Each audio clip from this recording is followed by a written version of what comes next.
Hey guys, so this is a video I've been wanting to make for a while. So as most of you guys know, I've spent the better of the last few months trying to become a full-time filmmaker and becoming a freelance filmmaker. And while that is a super difficult task, doing that along with running a YouTube channel is even more difficult. So one thing that I've tried to do with my YouTube channel in the last few weeks and months is help myself in both areas. So I was wondering and looking at ways that maybe my YouTube channel could make me money or get me work as a filmmaker. So when I looked at trying to monetize my YouTube channel, it said you need 1,000 subscribers and at least 4,000 hours of watch time. And while I just started, so I have nowhere near that number, I had to figure out a way that YouTube could benefit me and that I could monetize my YouTube channel. Otherwise, I would just be wasting my time and using up valuable time that I could have been using to make videos. So that's why I wanted to make this video about how I've been able to actually monetize my YouTube channel with virtually no subscribers and really barely any views. And I think any of you guys, if you're in the filmmaker space, could benefit from this and could actually do this as well.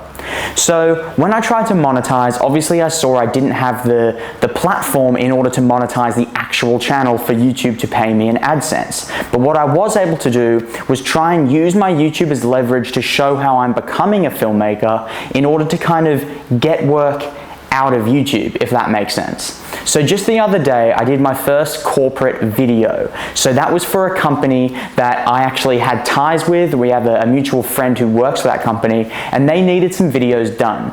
So all I did was literally send my YouTube channel and say, hey, there's a couple recent videos there where there's some B-roll footage. You can see what I'm able to do with a camera, and you can also see how I'm trying to become a freelance filmmaker. And that's what I recommend so many of you guys do, because growing on YouTube right now is so difficult. And with it being such an oversaturated market, the odds of you actually exploding and becoming some big million subscriber YouTuber is so slim. So you've got to find a way for it to benefit you, and that's literally all I did. I sent through my YouTube channel, I sent through some previous work I had done, and just said, hey, look, take a look at this. There's a couple videos and a couple shots in there where I do some cinematic B-roll footage that you can look at, and let me know if you like that film enough and you like that footage enough to hire me to do this video for you. And that's literally all I did. And what I realized is that I can leverage this much more in the future. So that's why now I think I'm going to try and put a lot more effort into making videos on my YouTube channel that look very professional, clean cut, and that work as a sort of resume and as a sort of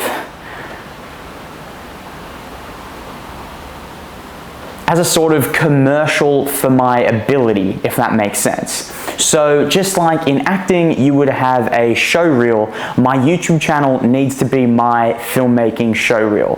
What you can also do along with this YouTube channel is make a website. So obviously if you're a filmmaker and you want to send through the videos that you've done and what you can achieve with a camera, you don't just want to send a YouTube link. It looks sort of unprofessional. What you need to do is go and create a website. I'm going to make a video on this in the future because I think this is so important. The days of sending in an actual paper resume or a Google Doc or a Word doc or a PDF are so far behind in the past. Nowadays, all you have to do is send a quick link to a website where they can look at every video you've done or the best work that you've done that you want to put up on that website. So for example, on my website, I have a video of a short film which I wrote, directed, and filmed. I have a fake commercial for a Miele coffee machine, and I also have a couple other B-roll cinematic videos that I put up on there. I've also done a music video as well. So by showing all those different styles of filmmaking I can do on that one website, that company can look at the website and go, oh, okay, we need him to do a video like this for us, let's hire him. And so you can send in the website, but if you also send a YouTube channel along, they can also see a lot more long form content and see how your editing skills work as well. And another benefit to also having a website along with your YouTube channel is when they go and they look at your different forms of videos, they might see one that they want to do in the future. So if they're looking for a commercial video, they'll see that you've done a commercial type video and go, oh, okay, we can use him for that. But what they could also see is go, oh, he made a short film.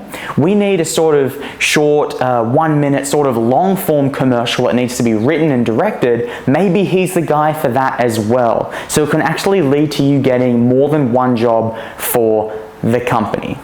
So I know this was about monetizing YouTube, and a lot of you guys clicked probably wondering how you can get YouTube AdSense with like 0 subscribers or just like a couple hundred subscribers like me. But you're not going to be able to. The rules are the rules. I know it used to be you were able to sort of monetize a YouTube channel whenever, but they've changed that. And I actually don't mind the ruling. But what you have to do is find ways to work around it. If you're a director and you want to become a movie director in the future and you want to get hired for stuff like that, make short films. Post them all to your YouTube along with a website. That way you can just send that one link to companies or to producers to say, hey, look at my work, this is what I can do you have any jobs going for me? And that's what you guys need to do. It's a lot more effort. You're not just going to get paid for ads on your video from the jump. You're going to have to really put a lot of effort into the curation of your YouTube feed in order to get work from it. That is so vital. And that leads me to my final step for monetizing your YouTube and monetizing your filmmaking career. So this step is all about curation. You can't be posting stuff that looks unprofessional. I know I've made this mistake in the past, and that's why going forward in the future, my work is going to look a lot more clean cut and professional. Because especially when you're starting, you don't have a massive support group or a massive platform to have leverage to get jobs, because they'll go, oh, okay, he has a massive fan base. It's just good marketing to use him. What you want to be able to do is have them go, oh, okay, this guy is super talented. We have to hire him for this job. Doesn't matter if you have 2 subscribers or 2 million. If you're an incredible filmmaker and your stuff looks super professional and it's something that they need from you, they're gonna hire you. It doesn't matter about the fan base. If you can deliver on what they want, you can deliver on what they want.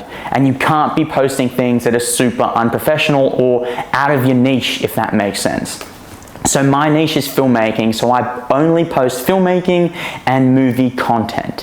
Whereas if you want to be a filmmaker and you post random videos on YouTube of your dog eating, or a random funny video of your girlfriend, or you even drinking with your friends, that can look super unprofessional and looks like you're not taking your career very seriously. So that is why that is the most vital step. It is all curation. That extends to your Instagram, to your Facebook, to your Twitter, of course to your YouTube and your website. Those are the 5 things you need to use in order to make yourself look professional and get heaps and heaps of jobs. So remember, you can't just post random things. It's got to be super curated. You got to put everything, you got to put so much effort. It's got to be so meticulous. You got to be so meticulous with your career when starting out. When you get that massive fan base, you can loosen up a bit, but even for me, I would still stay very diligent into making everything look the best it can be and super professional, because they will look at that and go, okay,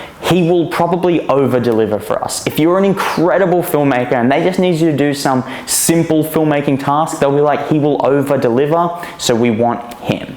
So that's key. So guys, remember, you can't get AdSense before you're at 1,000 subscribers, but what you can do is work your way around that to show your ability in order to sort of use YouTube as your monetization for your career. I hope you guys like this video. I'm going to try and do a lot more sit-down talks with you guys in the future. Thank you so much for listening, and I'll see you guys next week on the next video.